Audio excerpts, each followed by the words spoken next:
Normally I wouldn't have thought to make a video explaining refresh rate, but a couple of days ago, a GIF of me, I don't care, I'll say it however I want. A GIF of me pretending to rush to the bathroom to vomit after using a monitor running at 30 Hz front-paged Imgur thanks to a post on r/PC Master Race by IP Charger.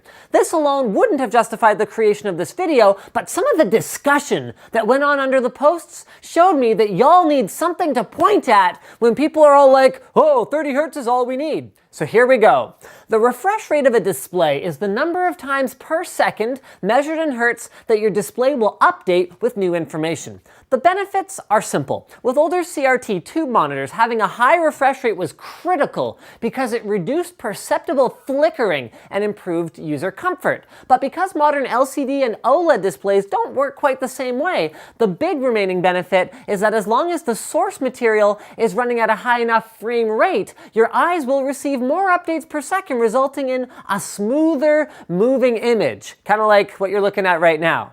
The drawbacks are a bit more complicated. To send more images per second, we need to send more data, which means faster interconnects and higher quality cable solutions. But there's more. For video capture and creation, we need faster processors and more storage space to work with high frame rate content. And for gaming, we need much more powerful graphics cards to even render the scene fast enough to get any benefit. Otherwise, the high refresh rate display will simply display the same image over and over, as long as it's waiting for a new one. Who cares, Linus? I heard that the human eye can see a maximum of 24 frames per second anyway. Otherwise, how would movies look smooth? They run at 24 frames per second.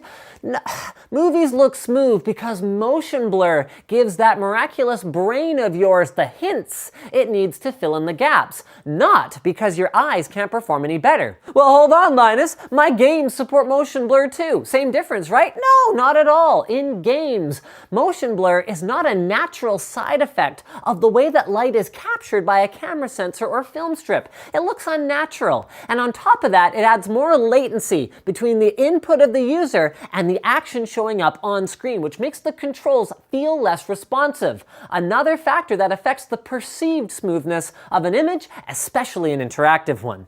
But you don't need to take my word for it. It isn't new information. Here's an article from 2001, like back when the internet was text, that addressed this issue pretty well, I thought. The way your eyes work is much more complicated than frames per second. They're designed to perceive motion, changes in light levels, and even certain colors better than others. And further complicating matters, sensitivity will vary from person to person. So really, measuring the performance of eyes in images per second is about like measuring the tastiness of a bowl of Kraft dinner in, I don't know, rupees. Okay, fine. But the point is that representing the real-world limit isn't just as simple as one number, and we plain don't know how to quantify it in simple terms. What we do know, however, is that if it was a simple number, it sure as heck wouldn't be 24 frames per second or 30 or even 60. If that were true, then surely no one would have noticed that the high frame rate 48 FPS version of The Hobbit looked weirdly smooth then, right?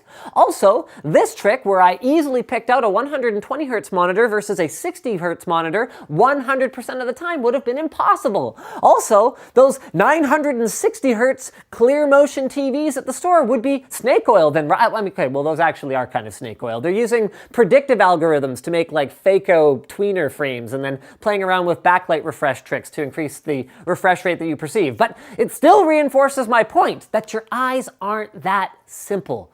Don't fight it. While filmmakers and cinema goers still need to work with each other to figure out the best format for their future, for gamers, we need to all be united under one banner and ask for more until we reach the upper limits of what we can perceive. And it sure isn't 24 or 30 FPS, because if it was, this image wouldn't offend anyone since they probably wouldn't see it.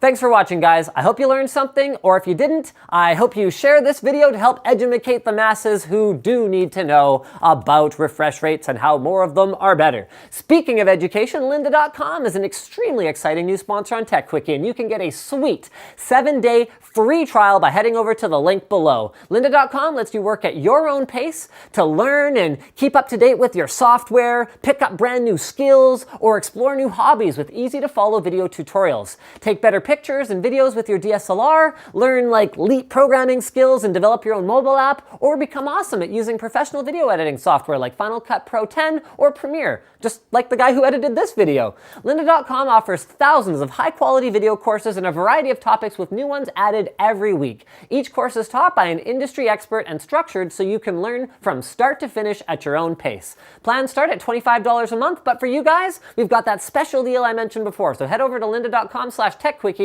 to start your free 7-day trial and show your support. Thanks for watching this video, guys. Like it if you liked it, dislike it if you disliked it. Leave a comment letting me know what you'd like to see for future Fast as Possible episodes, or if you just, want to be like, what's up, refresh rates? Yeah, man. Higher is better. Then go ahead and post that down there too. And as always, don't forget to subscribe to TechQuickie for more Fast as Possible videos just like this one.